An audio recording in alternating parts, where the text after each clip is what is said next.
بصوا بقى، ما هو اكيد مش من الذوق اللي انا لما يكون عندي ضيوف اسيبهم واقف احضر الغدا، وكمان مش من الذوق اللي انا انزلهم من غير غدا. تعالوا النهاردة انا حلتها لكم في 10 دقايق بس، هنعمل وجبة تحفة وكلها في حلة واحدة، وبرضه هنستمتع بالقعدة مع ضيوفنا. تعالوا اوريكم عملت ايه. اول حاجة جبت وراك الفراخ او الفراخ بقطعها شرايح زي ما انتوا شايفين، وبعدين بغسلها واصفيها. هبدأ في التتبيلة. هنا عندي فلفل الوان احمر او الفلفل البلدي، وعندي بصلة متوسطة و5 6 فصوص توم وقرنين فلفل حامي، وبدخلهم الفرن على الرف الوسطاني من 20 ل 25 دقيقة. بيطلعوا بالشكل ده. على طول بقى هجري على الكبة بتاعتي، الكبة العملاقة اتش بي، تحفة يا جماعة، 1200 واط، ضمانها 3 سنين. انا ما شفتش كبة بتدي ابدا 3 سنين، هي بتدي سنة. وكمان اهم خطوة ان لو مثلا في اي حاجة في قطع الغيار بتتصلوا بيهم، بتوصلكم لغاية البيت فري في الثلاث سنين. منتجات في الخلاط وفي العجان وكمان الكبة وفي كمان القلاية الهوائية. بجد شركة فعلا مهدور حقها، منتجاتها حلوة جدا جدا وعالية، ويعني مش معروفة قوي. بجد اتمنى اتمنى اتمنى تجربوا منتجاتها. اول حاجة الدورق عندي ده 2 لتر، يعني كبير جدا. تعالوا بقى نشوفوا القطعة البلاستيك دي بتعمل ايه. بتنضف الممبار ولازم اجربه معاكم، وكمان بتقشر الثوم، بتعمل الكريمة اللباني، بتعمل كمان الكريم شانتيه، حلوة جدا. تاني حاجة الموتور بتاعها نعمل لها شابو كده عشان الصوت. معروف ان الكبة بتعمل صوت عالي شوية، هنا الموتور ما بيعملش صوت عالي قوي، هادية كده، يعني تحسوها هادية قوي في الشغل. وكمان الأسلحة بتاعتها 6 سكاكين، يعني هتفرم كويس قوي اللحوم، وكمان هتضرب لي الخضار حلو جدا. هجرب معاكم بالكوبيبة، لان الكوبيبة بتفرق معايا قوي قوي قوي في الكبة. لازم نجرب مع بعض الكوبيبة ونشوفوا الأسلحة بتاعتها هتعمل ايه. بس بجد هي حلوة جدا، الطعمية فيها خطيرة، الملوخية، بجد الكبة دي تحفة جدا. اول حاجة نزلت طبعا بالخضار. الكبة هتلاقوا كل المعلومات عنها في اول تعليق.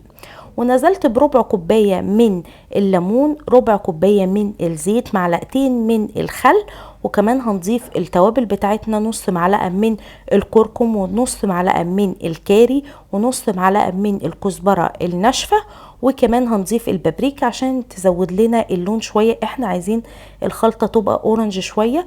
وبعد كده ضفت معلقة من هريسة الشطة. معروفة ان هريسة الشطة على فكرة ما بتبقاش حامية.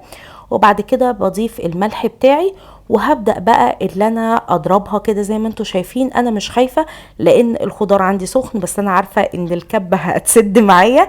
وبعد كده زي ما انتوا شايفين فرمته فرم ناعم خالص، شايفين كده شكله.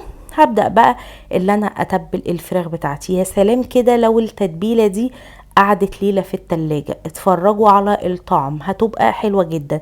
لكن بما اننا قلنا ما عندناش وقت، يبقى نتبل على طول.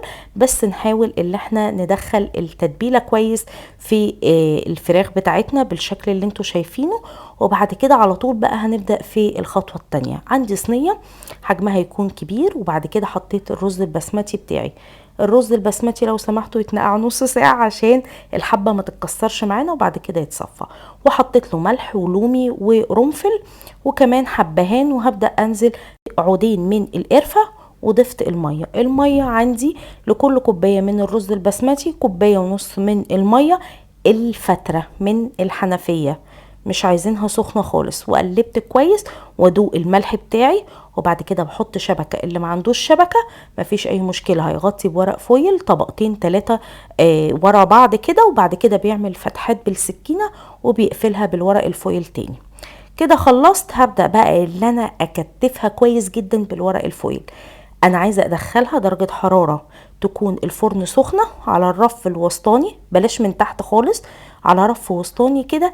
هسيبها من 30 ل 40 دقيقة بس، وهي متغطية كده، ما تقلقوش عليها خالص، سيبوها بالشكل ده بس في الفرن من 30 ل 40 دقيقة. وبعد كده بفتحها زي ما انتوا شايفين الفراخ خلاص يعني دخلت، هتبدأ في مرحلة التسوية. طب الرز هيعجن؟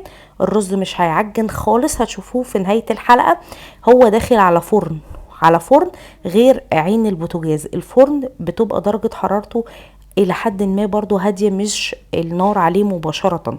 دخلته كده نص ساعة تاني وطلع لي بقى. بصوا الفراخ شكلها ايه، يعني انا كمرتها كده 30 دقيقة او 40 دقيقة، وبعد كده شلت الكاميرا بتاعتها، وبعد كده سبتها كده حوالي 30 دقيقة. حطيت الوان لان انا بحب الالوان قوي في الاكل. بصوا الرز نسري، كل حباية مخصمة التانية، مفيش رز معجن خالص. يعني بجد اتمنى الوصفة دي تجربوها، كلها الوان. التتبيلة بتاعت الفراخ حلوة جدا جدا جدا، ما خدتش وقت معايا، وطعمها بجد اكن انا جايبة مثلا مندي من بره. عارفين لما نروح نجيب مندي، هو بجد الوصفة دي اتقال عليها كده. بالنسبة انا حطيت زبيب ومكسرات.